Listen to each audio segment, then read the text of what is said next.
Anyone into the video games is bound to come across Cyberpunk 2077, a futuristic open-world role-playing title inspired from the board game from Mike Pondsmith.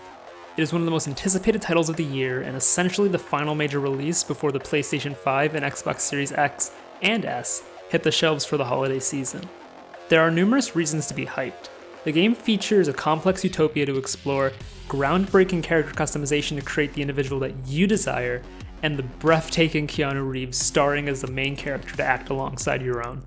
Not to mention, the game is developed by the acclaimed CD Projekt Red. Cyberpunk 2077 basically represents the perfect storm of elements coming together to craft an unrivaled experience. Yet never did I fathom that the masterful artist at Studio Trigger would collaborate with CD Projekt Red to develop an original animated series for distribution on Netflix, easily rivaling the excitement I hold for Cyberpunk 2077.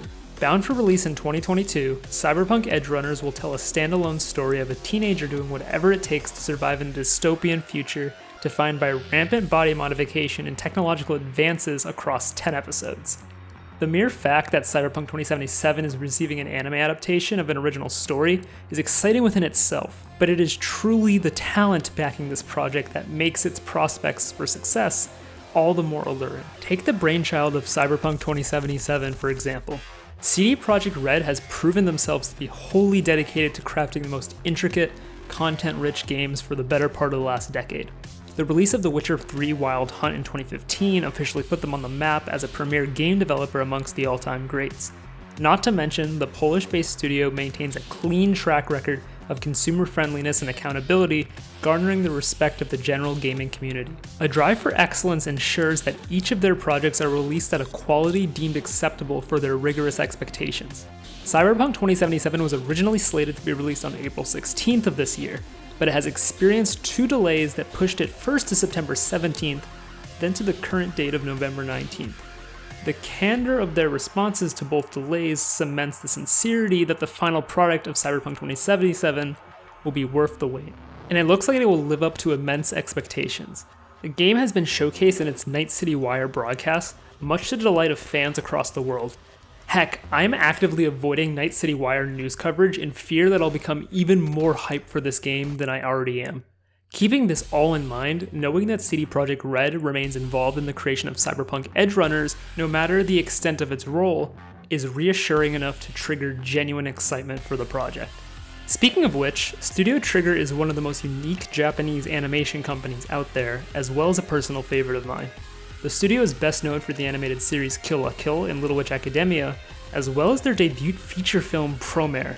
Trigger's presence spans outside the borders of Japan, with the studio utilizing various outlets in order to connect with its international audiences. Their presence can even be found in several independent games, such as Indivisible and Shantae. In context, Trigger is aptly prepared to handle projects with such an ambitious scope as Cyberpunk Edgerunners, but it is the key staff behind the project that demonstrates the studio's intent to fire on all cylinders. To give a small glimpse at the people backing this project, Hiroyuki Yamaishi is the director of Cyberpunk Edgerunners, and his resume is extensive.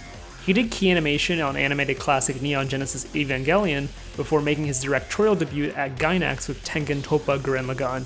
He soon left to co-found Studio Trigger with fellow Gainax acquaintance Masahiko Otsuka and helmed Kill la Kill as his debut TV series. Masahiko Otsuka himself will oversee the project as the studio's president and deputy director. Character designs are headed by Yo Yoshinari and Yuto Kaneko. The former has done character designs and directorial work for Little Witch Academia and Brand New Animal, but has notably also done key animation for Neon Genesis Evangelion, as well as two movies from the Kizu Monogatari trilogy. In the case of Yuto Kaneko, he contributed key animation to projects such as Promare, Kisniver, and 2 seasons of Mob Psycho 100. Anime fans will no doubt recognize the series listed here, most likely in high regard for the sheer quality on display. The small glimpse at Cyberpunk Edgerunners staff already positions it amongst the most talented of any anime production in recent history, but it gets even better. Silent Hill composer Akira Yamaoka happens to be composing the score for Cyberpunk Edgerunners. His experience with video game composition should provide an unmatched flair to the series if he utilizes the core foundations from Cyberpunk 2077 to his advantage. Over the past 5 years, Netflix has made consistent efforts to expand the scope of anime that it features on its platform, debuting a higher output of series that brand the heading of Netflix Original. While series exist of varying quality, the creative liberty extended through the platform make it an attractive option for animation studios. Masaki Yuasa's Devilman Crybaby debuted on Netflix to widespread acclaim that persists across the entirety of 2018 due to its mature themes and graphic animation, both of which would be more difficult to air on television. It also helps that Cyberpunk Edgerunners requires the greatest degree of creative freedom possible to reflect the complexities underlying its universe. Night City is depicted as a brutal metropolis, overrun with an obsession with body modification, a liberalization of identity, and a rampant chaos in its darkest alleys. To adequately explore the world is to pull no punches with the storytelling and world building, no matter how dark or brutal it might get. A decent portion of Studio Trigger's catalog is also available for viewing on Netflix, and the willingness to brand Little Witch Academia and Brand New Animal as Netflix originals indicates a healthy working relationship that should remain consistent throughout the production of Cyberpunk Edgerunners. If it was not already evident, Cyberpunk Edgerunners is shaping up to be a faithful production that branches out the lore of Cyberpunk 2077 in a meaningful way that can encompass a much larger range of stories than we ever thought imaginable. The project itself is 2 calendar years away from completion, and the wait for its debut is definitely going to be a grueling one. But with CD Projekt Red, Studio Trigger, and Netflix all working together to make this work, it is hard to envision a future in which it isn't an immediate creative and commercial success across the board.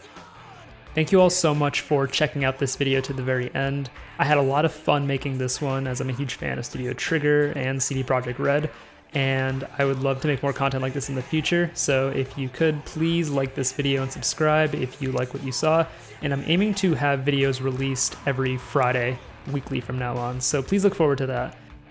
Once again, I seriously appreciate you taking the time out of your day to watch this video, and I'll see you all next time.